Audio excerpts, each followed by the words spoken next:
The Red, Gold, and Bold podcast is live again as we break down the NFL draft. Jeff Chadiha, Sam McDowell, Soren Petro with you as we talk about each one of the 7 picks. And we're putting a letter grade on each one of the picks. What do you give for Mansour Delane, the trade up, everything that was involved in that? Peter Woods, R. Mason Thomas, Jaden Candidate, Emmett Johnson, Cyrus Allen, Garrett Nusmire. We'll break each one of them down, talk about how they're going to fit into the team and what that letter grade is.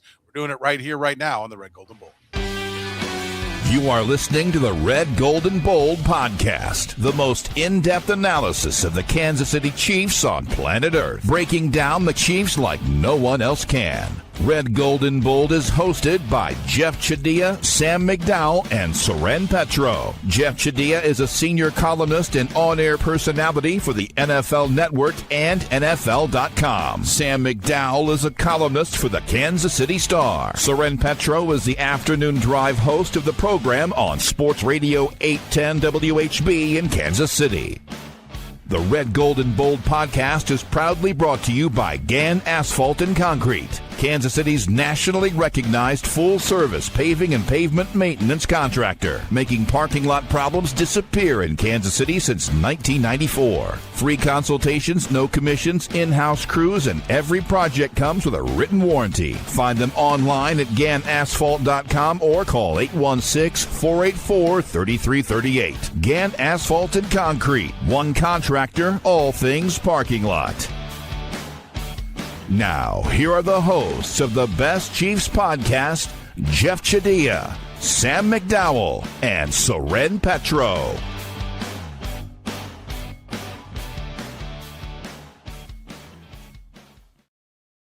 Thank you very much, Curtis. We do appreciate it. We have, thrived through yet another NFL draft. Gentlemen, time to break down what these teams did.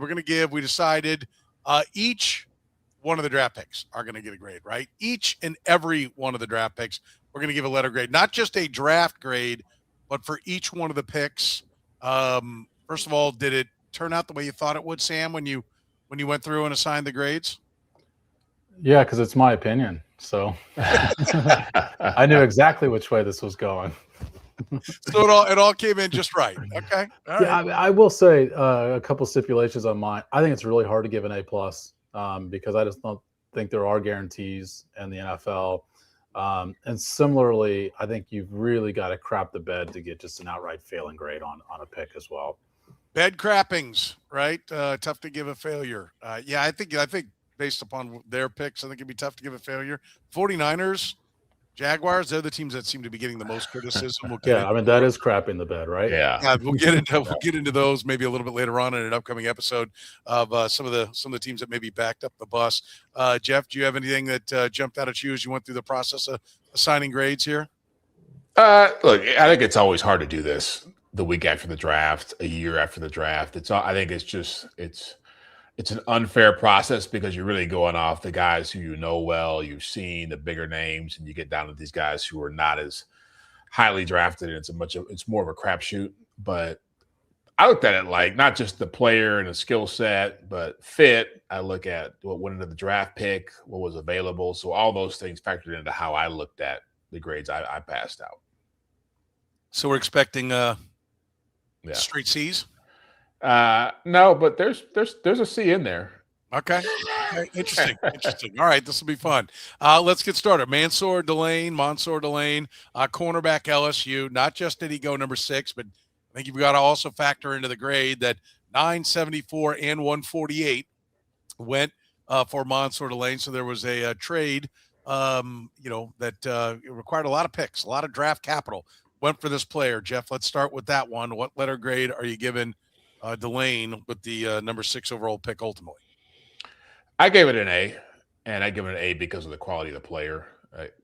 We said it before. He was a guy I thought should have been the first pick in my mock draft. We did the Chiefs, all their picks, and he's a super talented guy. He was the best player at the position. He feels a huge need. He's got great potential to him.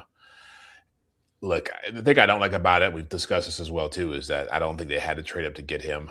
I think the whole talk about the Saints being there or other people jumping up to get him doesn't really wash for me. If you want the guy, to say you wanted the guy and you went and got him. That's good enough for me. But it would have been an A+ if they had not made that trade. So for me, he's an exceptional talent. I'm expecting big things from him, and I think it's a really good player they got. Why else trade up if they didn't think they had to trade up? Well, that's what I'm saying. I think Feature's aggressive in nature. And so I think he'll never come out and say, I'm going to make an aggressive move and not have a great rationale for it. I think the explanations fit the desire to go do it. So he's just antsy. He wants to get to the board and make. I think his track record has proven that. Well, he obviously thought. Go ahead, Soren. No, go ahead. Well, he obviously. I think you could argue whether or not he was right, but he obviously thought that Delane was going to be off the board at 9. Yeah, you're not suggesting, Jeff, that what he wanted to get a sandwich made or something, and so No. I'm saying I think that he could have sat there and gotten Delane where he was at, and so the idea, I get the idea. But you agree that he doesn't believe that. Yeah, I agree with that. Yeah, okay, yeah, all right, yeah. That's where I want to go. Yeah, I think he believes that in his heart that he was not going to get him, so we had to go get him. Yeah. Okay. Let me see where Sam goes, and then maybe this will tie it. Sam, where'd you go for a grade on this one? I went B+ on this. I like the player, and what always happens with all these draft picks, even the guys who are taken top 10, even the players who you study more because they could be first-round picks, is you learn a lot more about them. I mean, we can't put in nearly the hours that these teams put in to this process. And when you dig more into him, I think, we probably should have given him more consideration that Jeff did when we did our mock drafts. And he's terrific in man. He's really good in zone. He really excels in press coverage, like as good a cornerback as there was at the college level against really good competition. It's a premium position and clearly one of need. I think the only reason that some of us didn't have them taking Delane as a first-round pick is because they've been so successful getting cornerbacks later in the draft. And we thought maybe that was the avenue that take advantage of what you're good at. Stren, you and I talked about the radio show today that they don't always hit on the late round picks. They're about 50-50 on that. And I think that's probably what their thinking was too, is they've hit on a lot, but McDuffie might be their best. And it's a higher percentage of hitting. So, but I say that and you say, okay, why only B+?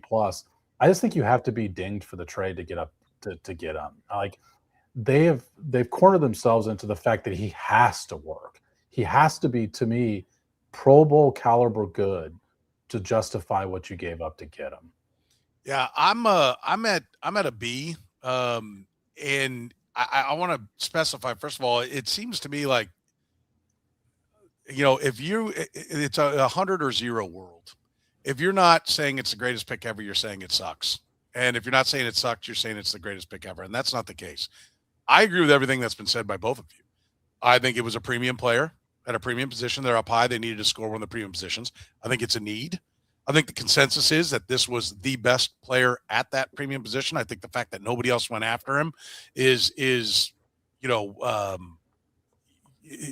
shows the margin that was there between him and all the other corners, because there are plenty of teams that could have used corners that would have taken him. If there were other good corners, they'd have gone at 12 or 15 or 18 or some of their longs. I mean, we got offensive tackles going that, have 15 starts, right? Like if you had a corner that you thought was a shutdown corner, I think that would have been a likely spot.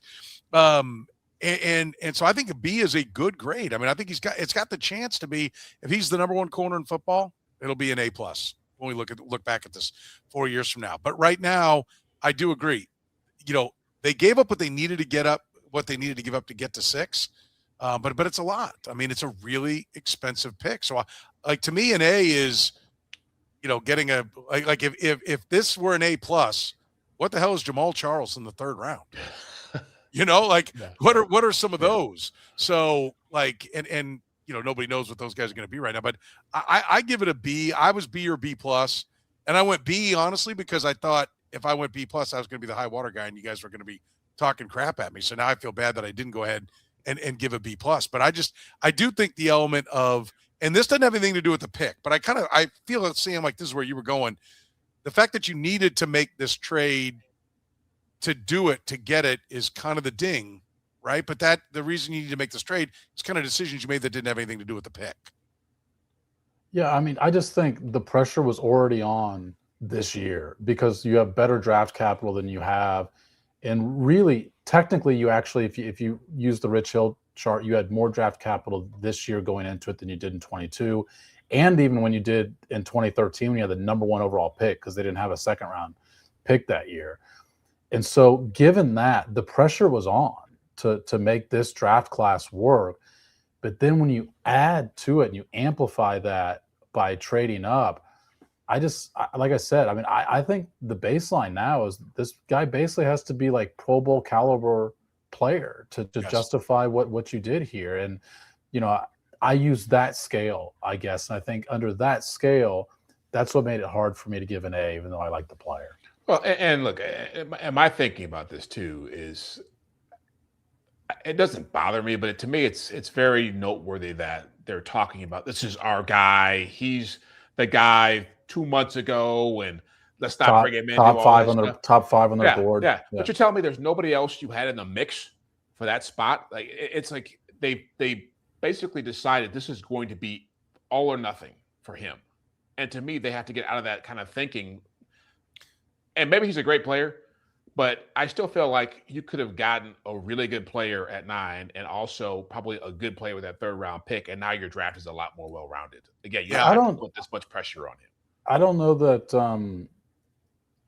that I completely agree to get out of like this, because to me, they viewed this as a pocket. I think it's pretty clear they liked another player too.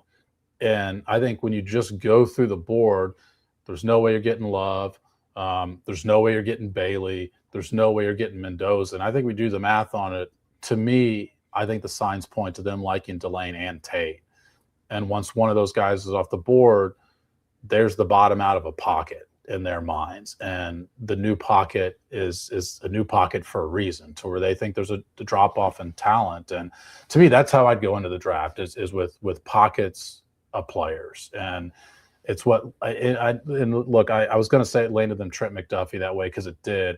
I don't really like anecdotal evidence in this sense, but I can understand why you feel like there's only one player significantly better than anyone else on your board, and that's a guy to move up for. Having said that, I still think they gave up a lot. Yeah, I agree with what Jeff is saying. More so though later. I think up here at the top handful of guys, I'm willing to listen more that you're like, these are the guys, because I think they would have said Ward would be a difference maker at safety, but they don't want to spend on safety. They wanted the premium position.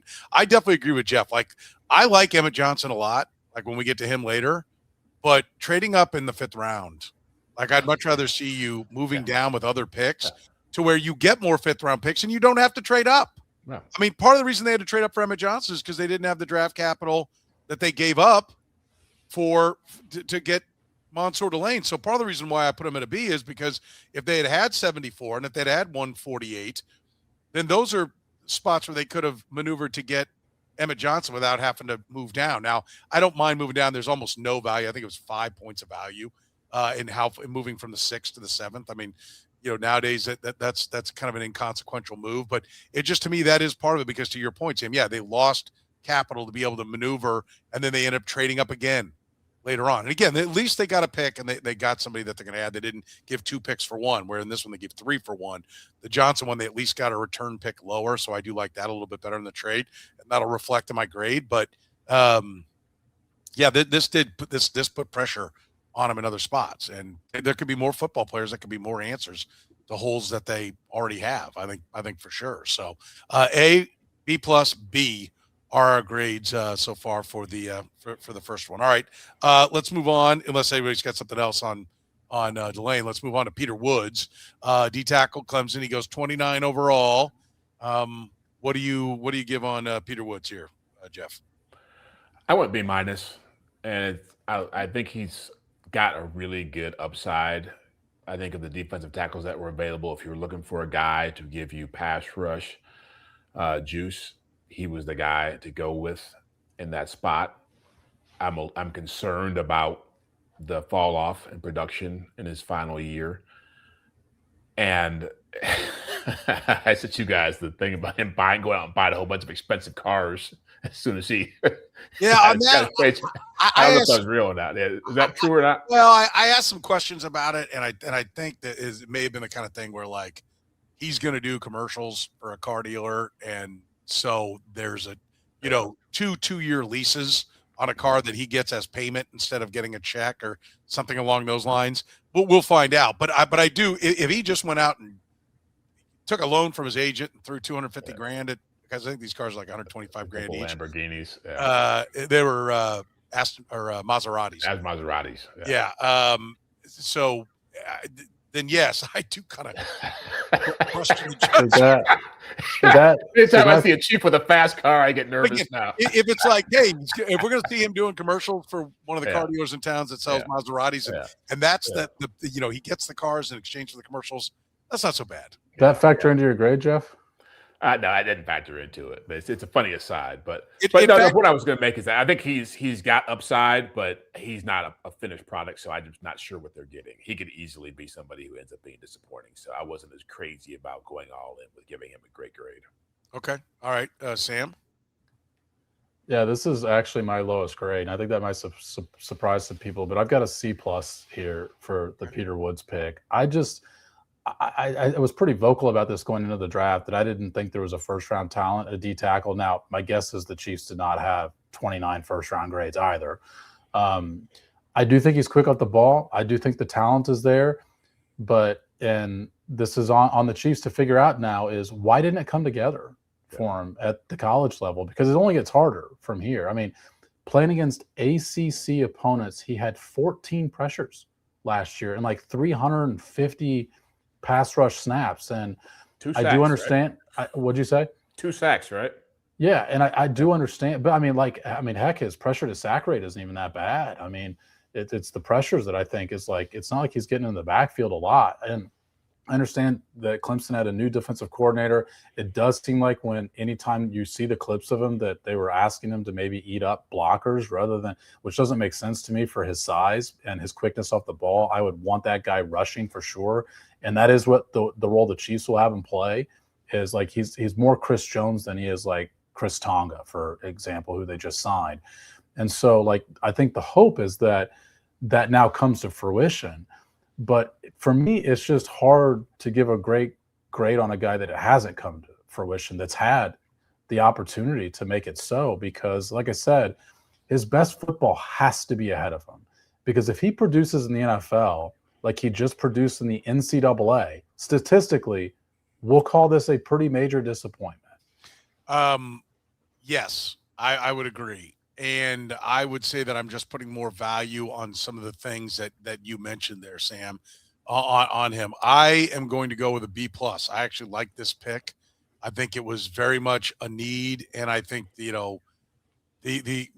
I was the only one that had Caleb Banks as a true first rounder. He was gone. So after him, then I want to know, Blonde, Burnett, what are you looking for? And for what they said they were looking for, I think he fits the bill the most, right? Like by that, I'm saying, hey, lots of them look like they could be pretty enough to go in this spot, but what's the guy that's going to be the best fit? And I do think he's the best fit based upon how they say they're going to use him. And I definitely think Clemson was a shit show. Okay. You mean among defensive tackles, Soren? Yeah, among defensive tackles. Yeah, I don't disagree with that for the record. Yeah, by the way. so much better than Caden McDonald, for example. Yeah, I think he's a better fit than that. The guy, we always call him races. Like, okay, who is the other guy that I would have maybe either taken myself or would have? Can you spell that? You call him what? Races. Oh, okay. It's a race between. What do you think I said? It kind of sounded like racist. No. We call him racist. It's a race. It's going to be for us. It's going to be a race between Peter Woods and Omar Cooper Jr. Because I do think that was the other spot that you could go, and he went with the next pick. And so he was there. I don't have any time to hear about, well, they should have traded up to get this because you don't know that somebody was willing to trade. But they could have taken Omar Cooper Jr. But I don't mind. They got a premium position that is a need. And I actually like Peter Woods. I think you go back to a sophomore tape. Why? When a guy has a down year, it's troubling. There's no doubt it's a mark against him. But do you think that he has decayed? He's got an injury that's chronic that he won't get over? Or is it just something changed as to like can he get back to the level he was at his sophomore year? There's no reports of injuries. So there's no reason to think that there's something that's debilitating that has him. Like if you looked at Caleb Banks, I mean, you got a guy who's broken the same bone in his foot twice in the last year. There's a reason to think he'll never get back to whatever the best tape was. There's no reason to think this guy can't get back there. I'm not saying he will, but there's no reason to say he can't get back there. And so I do think that they got the best fit for what they want the guy to do. And I think Clemson sucks. I think Dabo Sweeney's archaic. I think they asked the kid for some foolish reason to do something that's not what he does. And I think there are lots of bad coaches in college. And I think they got a hold of one. And I think there are lots of coaches that are there just because they want to boss people around and they don't really know what they're doing. And I got a system and it's going to work and you got to do what I'm telling you to do. And they end up doing stupid crap. And I'm ready to believe that they botched it, that Clemson botched it, and that this kid's going to look like he was as a sophomore. So I'm buying. I recognize I'm buying more into the upside, but I'm going to give him a B+. I think. Well, and this was also a thinner position than most in this draft, and so if you're going to take a defensive tackle, you're not going to get a lot of. Once you get past 40, there wasn't a whole lot to look at. So I'm okay with it for that reason as well. Yeah. All right, we've got the rest of the draft, starting with R. Mason Thomas, the first or the only day 2 pick that they made. We'll talk about that right after you hear from our friends at Gann Asphalt and Concrete. Concrete season is in full swing, and asphalt paving is revving up. So right now is the time to get your property on the schedule with Gann Asphalt and Concrete. Whether you need new concrete work, a parking lot repaved, crack filling, seal coating, or full asphalt installation, their experienced crews handle it all right here in Kansas City. Don't wait until the rush hits. Call today for a free bid and secure your spot before the calendar fills up. Get the process started right now at GannAsphalt.com. That's GannAsphalt.com. Gann Asphalt and Concrete. One contractor, all things parking lots. Northland Injury Law, Kansas City's Google 5-star rated personal injury lawyers, serving KC for more than 40 years, voted Kansas City's #1 accident lawyers, helping people with serious injuries from car accidents, work accidents, falls, and other personal injuries. Northland Injury Law doesn't get paid unless they get money for their client. Don't wait, get compensated now. If you have a case, text HURT to 22222. That's HURT to 22222, or call 816-400-HURT. That's 816-400-4878. The choice of a lawyer is an important one and should not be based solely upon advertisements. All right, let's start with R. Mason Thomas, pick number 40. They get the edge rusher here. Jeff, what do you see in R. Mason Thomas? What grade are you giving? Well, first, has he always been R. Mason Thomas, or that just happened within the past month? Because I was always calling him Mason Thomas. He's always been R. Mason, like C. Thomas Howell or R. Kelly or I Am Hip. Or R. Cal Trulick. Right. No, it's born R. Mason. Yeah. Was it born R. Mason? Okay. Yeah. And the R is just R. There's no period. No period or anything. Yeah. Got it. All right. B- for R. Mason. I love how it almost felt like the explanation on the name was going to shift the grade. Yeah. That's right. Okay, you're making me work harder to understand your name. Yeah, just a B-. B- just for that. Look, look. They had to get an edge rusher. We said that on Thursday. After Thursday when we talked on Friday about this. He was the guy I thought they would go with. I thought Zion Young would be gone and TJ Parker would be gone. I was surprised that Zion Young was not the guy because he seems to be more of the fit here. I'm encouraged they're trying to break MO and try to get a different kind of rusher. He brings speed and quickness and all that stuff. But my concern is they've never had great success with guys like this. And the comp to him is D Ford that Lance Zierlein at NFL Network put on him. But they got rid of D Ford when Steve Spagnuolo showed up. FAU hasn't worked out. They didn't play Josh Uche. It's just a guy who's 240 pounds who's really a linebacker. I think they look at Nick Bonito and hope they're getting that kind of player who's a similar size type player from the same school. But I just hope Steve Spagnuolo knows what to do with him because so far they have not been able to figure out what to do with these kind of guys. Yeah. Okay. Sam? Yeah, I think I might be the high man on this one. I've got a B+. I love that they're willing to do something different because their 4-man pass rush has not been effective for a while now. And I think it's time to change course and how they attempt to get pressure. They not only need pressure, like they need quick pressures, like the pressures that completely ruin plays. And this isn't at all a knock on George Karlaftis, but that's not his game. And I mean, it is a significant departure from norms. By the way, Peter Woods is a really big departure from their norm as well. Woods is the tallest of the 5 defensive tackles that Brett Veach has drafted, the shortest arms of any defensive tackle. His arms are in the 5th percentile of defensive Woods is tackles. He's the tallest defensive tackle that Brett Veach has drafted at 6'2.5". He's drafted like Colin Saunders, like Garrett Nussmeier, Keandre Coburn, and who's the 5th? Connecting those dots, but yeah, I can't remember who the 5th one is.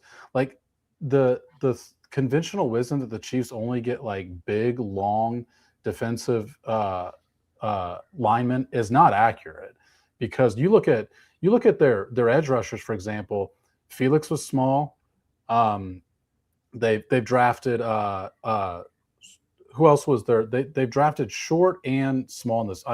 It'd be great if I had this written down, which I do. I probably should actually be reading. Oh, Ashton Gelati isn't tall. Even George Karlaftis ranked just below the 50th percentile in edge rushers in both height and weight. How tall was Breland Speaks? He was like 6'2", right? Yeah. For some reason on the mock draftable website, it has him entering the draft as a D tackle. He's a little bit. I don't think. I think the rep is that's what Steve Spagnuolo wants, not that's what he gets. Yeah, but my point is, like, they've departed from this long and bulky size guy that I think is the conventional wisdom on who they want. They've drafted some of those 6'6" guys that are lanky before, that it seems like, okay, he's at least long, like BJ Thompson, like Felix, Josh Kando, that haven't worked out either. And I think the most interesting thing about this pick is that when you pair it with Woods, to me, the symmetry is pretty obvious, which is they're trying to get fast off the ball, like quick release stuff, and how that could affect offensive lines. I asked Ryan Nutt about it, their vice president of player personnel, who spoke on Monday, and he said, I get it. Everyone's talking about the arm length, but these guys are fast enough off the ball to where they're engaging before the arm length really becomes the factor that it does when you see with a lot of other players. Like, I just think it's time for them to try something different at this position. So that's why I like this position. It's interesting, and I get and certainly respect what you're saying there, but they're not really trying something different when you rattle off all these other short guys right? like this. Well, he is the shortest. He is the lightest. He has the shortest arms, which aren't good qualities, but he's also the fastest that they've ever had at this position from the combine. Like, they are reordering their priorities in this and saying it's going to be speed. My point in like Felix was their next lightest guy at this position was like 13 pounds heavier, which is Felix. Not nearly as fast off the ball. In fact, the complaint about Felix Anudike-Uzomah is he's not fast off the line of scrimmage. His get off is not great. That's what they get in Mason Thomas. And like the upgrade there to me is the fact that when is the last time they had an edge rusher that could bend around an offensive that won in that manner? And I do think there's questions about whether or not he can set the edge as a run stopper, about how many other ways can he win. But that's a move that's just not been in one of their edge rushers' repertoire in a long time. I gave it a B-, and I don't disagree with anything that you're saying. And I do like the fact that he can get off, but I can't get on board with the fact that he's going to play a lot of snaps. And I have a hard time getting on board with at pick 40, you're drafting a guy that in your head, you're already saying situational guy, right? Like, I mean, I think now I think to Jeff's point, and this obviously happened with Nick Bonito, who was drafted later than this. He was in the 4th round, wasn't he? He was second round guy. Was he second round guy? I think he was close, like 41 or 42. Okay, so right in the same spot. Okay, well, so maybe this is a spot to be thinking situational guys. I'd have in my head that Nick Bonito went further after you said his name. 64th in the 2nd round. Okay, so he did go a little bit later, but still in the 2nd round. So I do kind of have a problem at 40, particularly when you said they're edge rushers that are going to last at least 2 rounds and maybe into the 3rd. And you take a guy and we're looking at him going, okay, I think he's a situational guy. Like, okay, Steve Spagnuolo's got to change what it is he does to make this work. Steve Spagnuolo's 64 years old? Like, we think he's going to, hatch a new plan. I hope so. I hope that's what it is. I hope they sat down and I will listen. I will give the defensive side credit but they are talking about things they need to do different. They're acknowledging an inability to get people off the field in third down. They're talking about winning quick at the line of scrimmage. And when they say that they haven't been doing that, they are indicting the players that are still on this roster, but they're expecting everyone to be a big boy and talk openly and honestly about how they have to get better. I really wish I was hearing that on offense, because I don't hear it on the offensive side. So I will tell you that I embrace and really appreciate all the conversations they're having about why they're taking these players and what these players can bring to them and how it will be different and how it will make them better. Because I am not here. Now, part of it's because they didn't draft an offensive guy till late. But, even just some of the ancillary talk on the offensive side of things, I kind of feel like is almost more excuses as to why they don't need to change on offense. Where on defense, they're at least saying, okay, we got to do it a different way. I don't know that I agree. I mean, like, Brett Veach at the Combine talked about the fact that they need to use the interior lineman. Brett Veach talked about playing more violent. That's a great point. From a personnel standpoint, I hear it. Yeah. I don't hear it from Andy Reid. Let me call out the guy I'm calling out. Andy Reid. I don't hear it from Andy Reid. And that's a little bit concerning. Again, it doesn't matter as long as he does it. I mean, who cares? And I'll be like, okay, that was, much ado about nothing. I'm with you 100%. Brett Veach is talking about change on that side of the ball. I agree. But anyway, I give it a B-. But I think there's a lot of ceiling here. I mean, I do. So, but right now, just because I feel like kind of the mindset and the comments that I'm hearing is like situational guy. I'm a little concerned when you're talking situational guy with the 40th pick. Jaden Candidate, corner, Oregon. Is this the next? Is this more Josh Williams or more L'Jarius Sneed, both of whom are fourth-round picks? I think it's more L'Jarius Sneed. He's obviously a smaller guy than L'Jarius Sneed, but I give him a B+ for this. Okay. I like it because I'm tired of them trying to squeeze Chamari Connor a square peg into the round hole of playing slot corner. And they've been doing this for a couple of years. They were very stubborn about it, wanted to stick with it. And to your point, sir, this is an example of them changing their mindset. We can't keep trying to do this. Let's go get a guy who plays in the slot, who's comfortable there, who's had success, a ton of reps, who we know can play it. And then we can move these other guys to where we want to put them at. But I think knocking that down gives them a much more sound secondary, a much more sound defense. And I think it gives them a better chance to be better defensively. To the point we're just talking about in terms of our Mason Thomas and body type, I think I'll add this too. I think Spagnuolo realizes, hey, I can't blitz like crazy and make it all work with the blitz. I got to have guys who can win and just get the job done. And so this is one more example of them making a move with that in mind. And so what was the grade? B+. B+. Okay. All right. Sam? Yeah, I've got an A-. I mean, Jeff took the words out of my mouth. I mean, part of my factor in this grade is the fact of what it means, the trickle-down effect for the defense, which is that Chamari Connor will not be playing the slot because Canady is old enough to where I think he could be day one ready to play the nickel. It's a tough position in the NFL, but rather than converting somebody to the NFL, and that's not a criticism because they converted L'Jarius Sneed and he was good at it. They converted Trent McDuffie and he was good at it. But then they tried it with the safety and it hasn't worked. Like they need someone who can immediately supplant that option and give them a different option to run at nickel. And he's old enough and experienced enough at this specific position to do it. So I really like the fact also that they didn't just say, hey, we have cornerback solved after they took Delane in the first round. They still decided you can double down at a position. I think it's harder to double down at a position when you didn't have as many picks, but I still like the overall process that goes into that. I'm not quite as high. I agree with everything that's been said. I go B+ just because there's a little bit of like, look, the consensus wasn't quite as high on Canada. I'm just guarding myself from buying into their description. I think their description sounds great. Sounds like he does get Chamari Connor off the nickel. Sounds like if he doesn't work at nickel, he played safety a little bit at Oregon.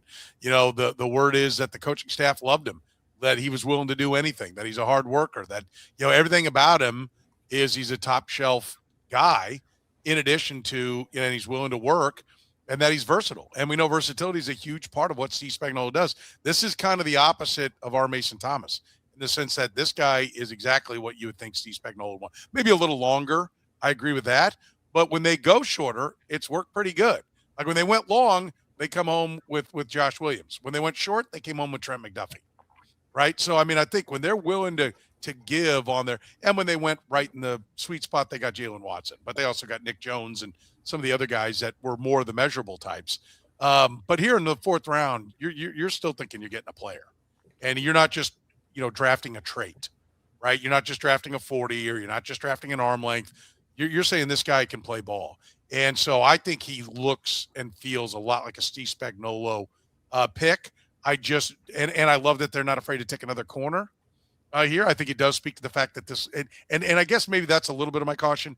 Corner was clearly a need, right? It was clearly a need. And maybe this was just, this player was too good, we couldn't pass up. But who was the guy that listen, we were going to go another direction, but when this guy's sitting there, we just got to take him. Who did they say that about last year? Bossa. Jeffrey Bossa. He couldn't get on the field on the defense. I don't think that'll be the case year one. He's going to get, I think, Steve Spagnuolo is a DB coach at heart. And so I think he wouldn't sign off on this pick unless he really wanted him. But so I like the pick a lot. I like the fit a lot. And I think it'll be a really good marriage. And I do think it gives him, and the other part that I like about it, and if I were to take it to A-, is I would say that it gets him to where Shamari Connor has a chance to be a better player, because I think at safety, he's got his best chance to shine. And so if it gets him to just go play the part that he's better at, and we don't see him play the part he's not good at, that makes his defense better overall. All right, we got rounds 5, 6, and 7, or 5 and 7 for the Chiefs still to go. We'll do that after you hear from Northland Injury Law. Northland Injury Law, Kansas City's Google 5-star rated personal injury lawyers, serving KC for more than 40 years, voted Kansas City's #1 accident lawyers, helping people with serious injuries from car accidents, work accidents, falls, and other personal injuries. Northland Injury Law doesn't get paid unless they get money for their client. Don't wait, get compensated now. If you have a case, text HURT to 22222. That's HURT to 22222, or call 816-400-HURT. That's 816-400-4878. The choice of a lawyer is an important one and should not be based solely upon advertisements. Gann Asphalt and Concrete is looking to grow their team. If you have heavy construction foreman experience with heavy equipment, asphalt or concrete labor, or just want to learn a new trade, contact Gann Asphalt and Concrete to join their team today. Top of the market pay, company provided insurance, and paid time off and holiday pay are just a few of the great reasons to join Gann's expanding team. Learn more about this great opportunity with Gann at GannAsphalt.com/careers. That's GannAsphalt.com/careers. Gann Asphalt and Concrete. One contractor, all things parking lots. All right, round 5, they gave up one of their 5th-round picks to move up in the first round, so they're sitting at 169, and they can't sit tight. They've got to make something happen, Jeff, and so they swap 169 and 210 for 161. They go up 8 picks in the 5th round, and then they drop way down 39 picks, in from the 6th round into the 7th round. That's part of the factor in this pick for Emmett Johnson from Nebraska. What do you think? Yeah, again, I don't mind this trade up as much because I like the player, and I think he was projected to be taken higher, so he fell to them, and maybe they felt like they weren't going. I think there was a better chance he was going to be gone before they drafted than of what I felt with Delane. But he was a productive player in college at Nebraska. I mean, he ran for 1,400 yards. He led the Big Ten in rushing. He had 12 rushing touchdowns, 6 yards a carry. Caught 46 passes. So you're thinking about a guy who you compare with Kenneth Walker.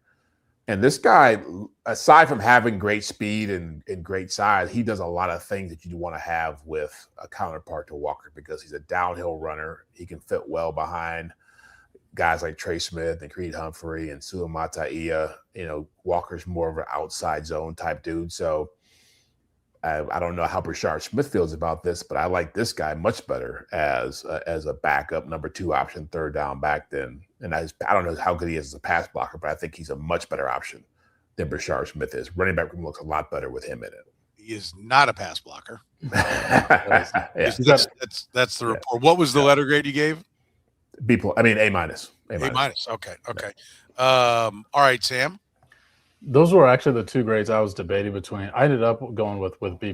I agree with everything Jeff said. I mean, it's not just he's got great stats against great competition. He catches the ball to the backfield, 85 catches over the last 2 years. He isn't the fastest guy. He isn't the most physical guy, but he's clearly effective. I do have one question about their running back room in the aftermath of this draft. What are they going to do in short yardage? Because they were the best short yardage team in the NFL last year. You're looking past the obvious. Well, are you talking about Justin Fields? No, I'm talking about Peter Woods. or Tonga. They were the best backfield. How about both? They were the best short yardage team in the NFL last year because Kareem Hunt was the best short yardage running. He had twice as many first downs on third or fourth and 1 or 2 to go of any other running back in the league last year. You know how many short yardage first downs Kenneth Walker had last year? None. 0. He had no attempts. I know that. You used it on the show today. No attempts. Brashard Smith, 0. DeMercado, 1. And Emmett Johnson is not that style of running back either. So I'm just like, this is the only reason we haven't talked about this for the last 2 years is because they've been great at it. We talked about it a lot 3 years ago and 4 years ago as they were lining up Blake Bell for quarterback sneaks to try and solve short yardage. And the more I look at this running back room, look, it's a good thing not to run it back with last year's running back room. But part of the consequence of it is we may be talking about short yardage a lot less next year because I can't figure out what the solution is right now on the roster. What about a tush push with Justin Fields under center and Tonga and Woods lined up as the wedge guys right next to him? Yeah, I mean, Justin Fields is great at quarterback sneaks in general. Plus, he can theoretically throw the ball. Yeah. So he should be effective on short yardage. He was effective statistically on short yardage. He's one of the best 5 quarterbacks in the league last year on a bad offense at short yardage. So yes, I mean, but do we think that the Chiefs are going to pull Patrick Mahomes off the field on 3rd and 1 or 4th and 1 with the game on the line? You put the caveat there at the end with the game on the line, and I think that does matter to it. But I've talked to people who have kicked around the idea I mentioned several years ago of getting a quarterback that could run and having it be the short yardage package. It's why when Jacoby Brissett was available, I thought, I'll bet they're looking at him. And so I think there will be some of that. Yes. I think that will be a part of the equation. Just to give you a different look into burn reps, I think they'll come out. I don't know when they'll show it. Will they show it in preseason to try to get everybody working on it? Or will in the first couple of weeks, we'll see a couple of them just so that everybody's got to stop what they're doing and be like, okay, Fields comes in, got to play our option football. You got to be ready for it. I do think that he will be factored into the short yardage. But your overall point is a good one. They lost the cheat code, and so it is going to be interesting to see. I gave it an A-. I like the runner. I think if you just watch the game with him in Nebraska, you're like, okay. First of all, I think he is. When we're going to talk about another guy, he didn't run as fast as he looks on the field. He's definitely quick. He definitely makes people miss. Maybe he's not, I think he'll have plenty of 15-yard runs. He might not have any 70-yard runs. He doesn't have Jamal Charles top end speed, but he can really stop and start. I think it'll be interesting because I also think he's a bit of a, Kenneth Walker. I'll be interested to see if Kenneth Walker runs the way he did for 3 years or the way he did in the last half of last year. Is that patient style there? I love his run ability. Yeah. He catches the ball smoothly. He finds holes in space. I like the player a lot. If he can be who's the guy the Bears had, the rookie they had last year? I forget his name. Young guy. Yeah, if he can be that kind of player, he's a home run at this spot. If he can be that, absolutely. I mean, he did 700 yards out of a rookie running back. Absolutely. Yeah. Doesn't he kind of remind you of Brian Westbrook and is he that small? Well, he's just over 200 pounds, isn't he? I mean, but is he that short? I guess I thought he was like 5'10", 5'11". I thought Westbrook was like 5'9", 5'8". Listed. Pro Football Reference calls him 5'11", 200. Let me see what he measured at the combine. I mean, he's definitely not big. I mean, to Sam's point, he's not going to be the guy that's going to move the pile.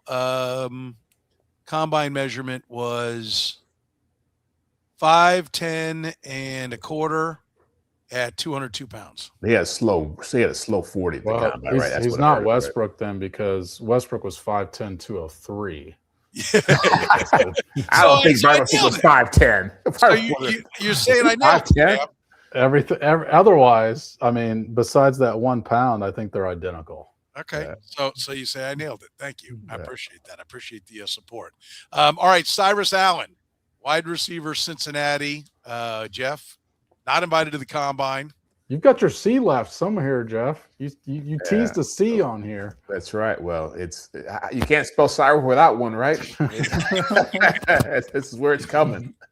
I don't know. I'm sure there are lots of people that could, but yeah, he's got a C. I got a C on Cyrus, partly because I was biased and wanted to take a receiver earlier, maybe that 3rd round pick they gave away for Delane. But this guy feels more like a returner than a receiver. I think he's got some stop start to him, some acceleration, some things that could work in the slot, but it's a crowded spot in the slot. Receivers, looking at Jalen Royals' experience here, we could assume he's not going to play much at that spot, at least for this year, maybe for a year or two.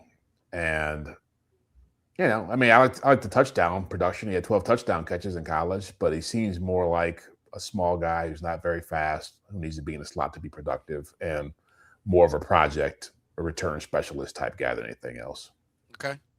Where do you fall, Sam? Yeah, I agree with what most of Jeff said. The interesting thing is, like, when he was drafted, I think a lot of us in the room at the Chiefs facility are immediately Googling his return stats, and they're not there. Like, he wasn't the return guy for Cincinnati. Now, he did before he got to Cincinnati, but I've got a B-.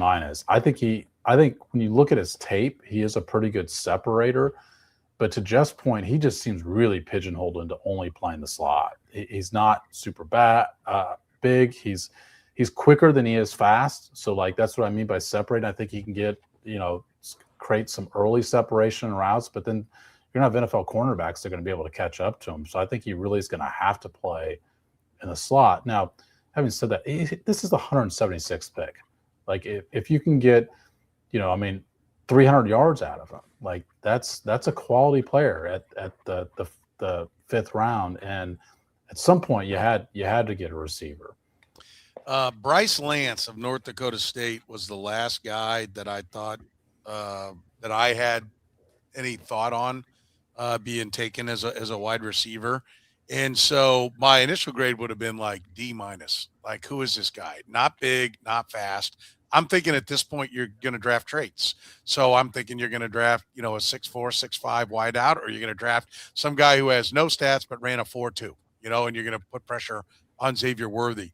And so I did not like it at first. Diving in, reading about it, hearing what they have to say, I do agree. Now, I will say, there's a bunch of stuff like that I've seen on the positive side, showing him beating people at the Senior Bowl and beating good corners at the Senior Bowl. He does. I'm not sure what he does. He just has that bounce and that shake and bake to get free off the line. But a lot of these things are, he's in single coverage. It's one-on-one. There's not another receiver next to him. There's plenty of space to work. It's kind of like the one-on-one pass rush deals. It's not as biased as those are, where the guy loops all the way around. You're like, oh, look at that great rush. It's like, well, he'd be running into the guard. Okay, like, so that's not a real judgment of it. You got to beat somebody in space. But I think he does have some wiggle there. I think it's, I was really impressed at how much space he could create, but I still come back and go, why didn't he do more? Yeah. Why wasn't there more production? Why was he bouncing from school to school? Well, he had like 12 touchdowns last year. I mean, he didn't do nothing. That's true, but I agree, and that is and that's encouraging because they could use somebody who can catch the ball. And it's also possible his quarterback had the over under on a different wide receiver. That's right. Yes, that's a fair point as well. Yeah, good point. But I like the player a lot more after I dove into it. But what's your letter grade, Strong? Letter grade's B-. I go B-. So. But like I said, when I first heard it and then initially read the size and speed, I'm like, what is this? How's this going to work? And then when you start looking at the highlight videos and things, you're like, okay, I see what they're talking about. Also, then when you dive a little further, while his 40 time wasn't awful, I think they kept quoting 4.49. Was that what he ended up running? Do you guys remember? I didn't see his time. That was the time that they kept quoting. Yeah, I think it was a pro day time, not a combine time, though, right? Yes, because he didn't go to the combine. He didn't get invited to the combine. So I think that's of note. But his broad jump, all these were from his pro day. All the other measurables said he's an explosive guy, which would speak to how he can get off the line quickly. So, he did score pretty well as far as the overall athletic score, even though the 40 time wasn't blazing, and he's not necessarily slow, right? I mean, so, we'll see. All right, one more pick. Garrett Nusmire, after trading down 7th round, Jeff. A+ here? What do you got? Look, I get that some people thought he was going to be taken higher and he may have some upside. This is, to me, it makes no sense, even though it's the 7th round. I gave it a D. I thought C was the low water mark. No, I said I gave a C. I didn't say it was a low water mark. I said, okay. I got to have some tricks in my bag, man. He's not going to play. We just watched Chris Oladokun, who was here for 4 years or whatever, 3-4 years, who looked like he never played football in his life, step on a football field. So he's not going to develop. And even, I don't know what was left in the 7th round, but my mindset is find somebody who could help you. Find somebody who could do something more for you, because he's playing a position that's never going to be a factor. He's never going to be a factor for you. So I just thought they just threw away a pick on this kid. D. Yeah. D. Wow. Okay. Sam? Yeah, I agree with the last sentence Jeff said about the fact that he's never going to be a factor. Like, that's the intent of this position. But guess what? Now you don't have to pay that position $2 to $3 million. Now you can pay that position $1 million. So I give it a B+ for that reason. That, like, I like the idea of trying to get the backup quarterback to be the least expensive position on your roster, because he should be the least important position. So you think he's going to be the number 2 guy? You think he's going to be the backup? I think they're going to run into a quandrum this year about whether or not to keep 3 quarterbacks or not. But if this was like an early 7th round, by the way, Sam. Yeah, if this was an early 7th round pick, and I realize that sounds ridiculous when it's 7th round, I might feel differently. There's only 8 picks left in the draft, in which case, which guys can I afford to pay in undrafted free agents? Those calls are already happening. Versus which guys can I not, because somebody's going to outpay me. There's no doubt they would have been outbid for Nusmire.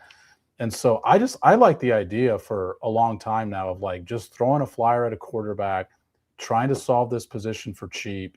And also, what if he does impress? And whether it's this preseason or the next preseason, and then all of a sudden he becomes one of those guys that, like, Mike Glennon teams feel are way too infatuated with, and all of a sudden you can flip him for something greater. I mean, he was like the top quarterback after last year. LSU had a funky season. He was injured. I think you could make an argument to where you could flip him eventually. If you look at the way too early mock draft, the Chiefs got 2 of the 10 best players in this draft in round at pick 29 and picks 249, because Peter Woods and Nusmire were both in the top 10 of the way too early mock drafts coming out of last year's draft. Not a badge of honor, by the way. Means that they fell. I'm just bringing it up because I think it's kind of funny. But I'm with Sam. I went A- on this. I'm the exact opposite of you, Jeff, from the standpoint that, although I don't think any pick should be a throwaway, and it does mean that you get to identify players. I mean, like, with look, this pick had 1 point on the trade value chart, right? Like, it literally is almost nothing.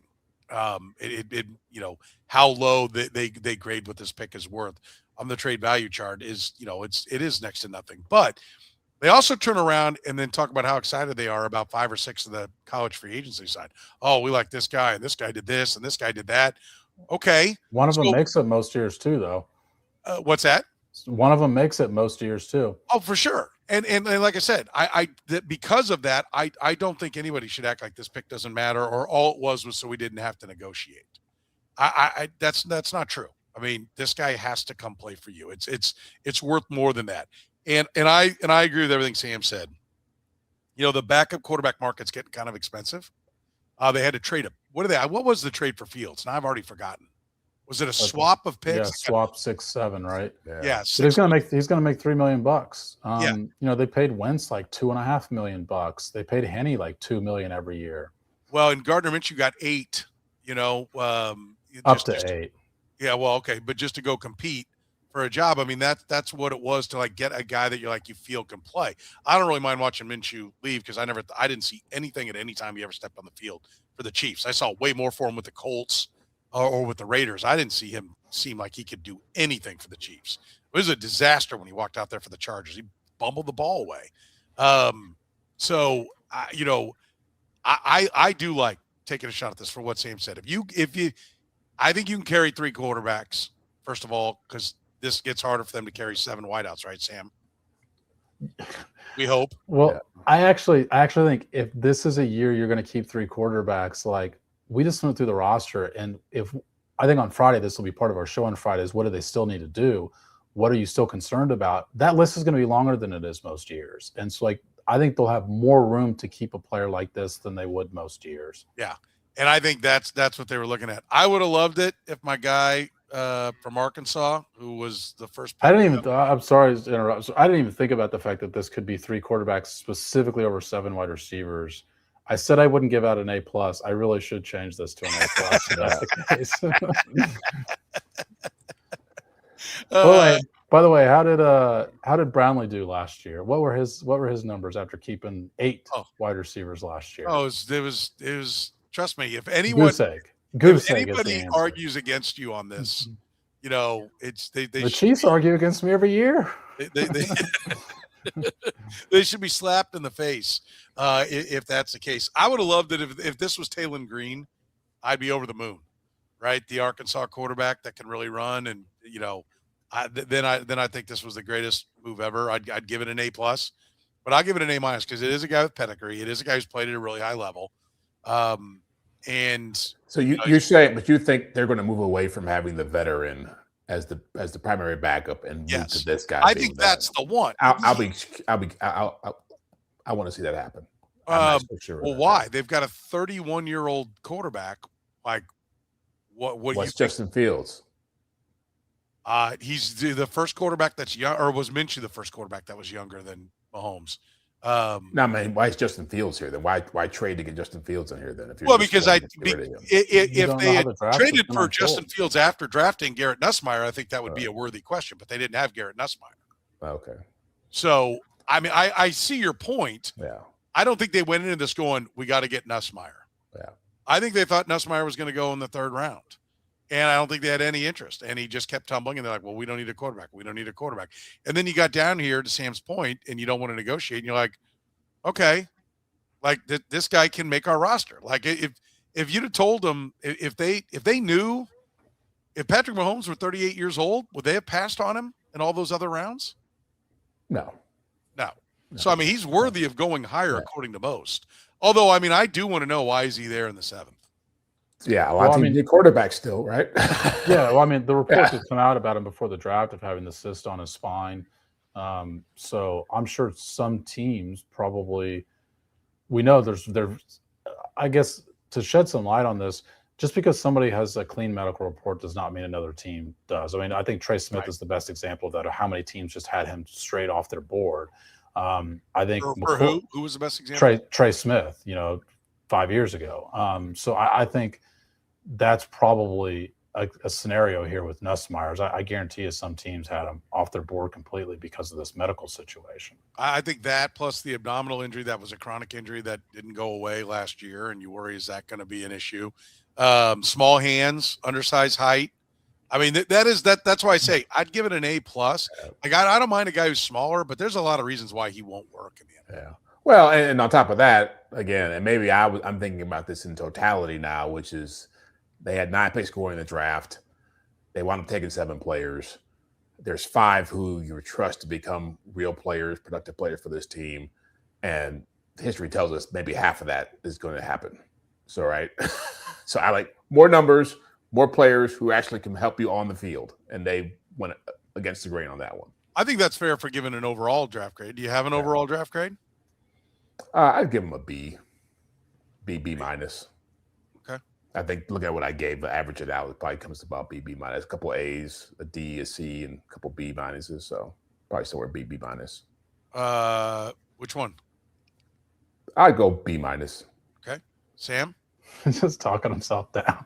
Yeah. This Nussmeier pick is so. That's right. It's dragging me down. crazy. I mean, all these fans who are complaining about this draft. Everywhere I go, people are like, "How bad was the draft?" I'm like, "Why was that bad?" By the way, you went B-. Did you remember that it's R. Mason? You sure you don't want to knock it down a little bit further? I'll stick with it now. Okay. All right. Sam? I didn't do an overall draft grade. I mean, I think when you average them out, though, you should weight your top picks much more heavily than any of the rest of them. So I guess I'd probably wind up in that like B+ range. I do think to Jeff's point, you really should factor in the fact that you anticipated them having 9 players coming out of this draft. Yes. I'm going to go with I'm going to go B+. I'll say B+. B to B+.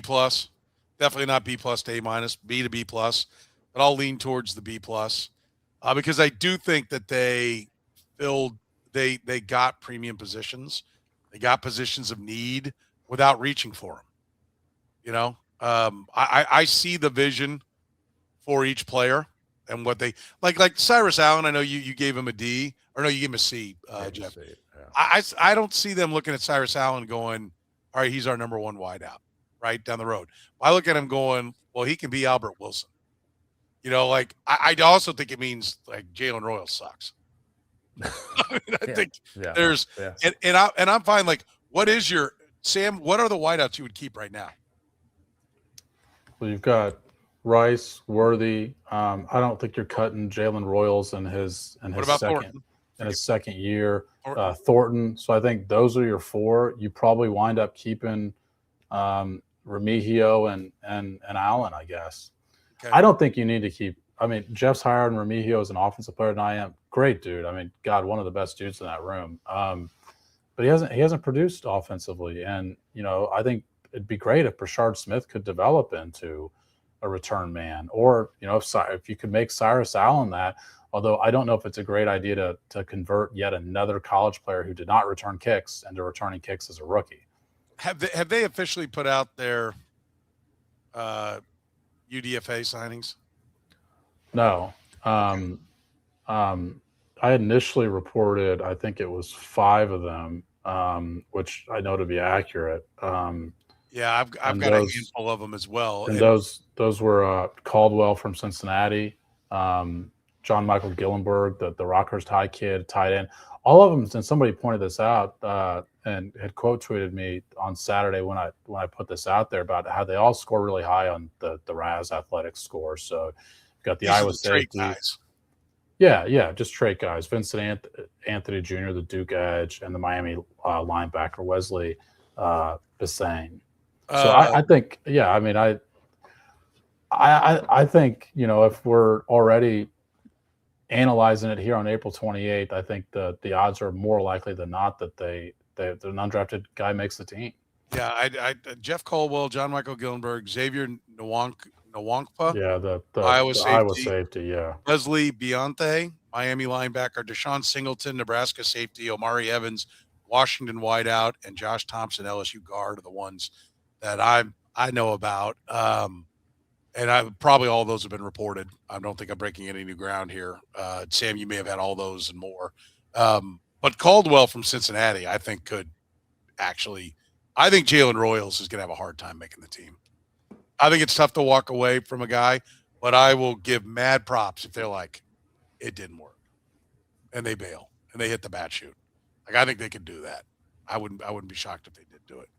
Listen, you can support the Red, Gold, and Bold podcast by supporting our great sponsors like Gann Asphalt and Concrete. They're hiring, looking for experienced asphalt and concrete paving foremen, operators, and laborers. If you're looking for a trusted company who offers top-of-the-market pay, company-provided insurance, PTO, and many more benefits, GannAsphalt.com/careers. That's GannAsphalt.com/careers, and our friends at Northland Injury Law. If you have a case, text HURT to 22222 or call 816-400-HURT. 40 years serving Kansas City, voted KC's #1 accident lawyers. Google 5-star rated. It's Northland Injury Law. Text HURT to 22222 if you have a case. For Jeff Chadiha from the NFL Network, Sam McDowell from the Kansas City Star, I'm Soren Petro saying thank you very much for joining us here on the Red, Gold, and Bold podcast.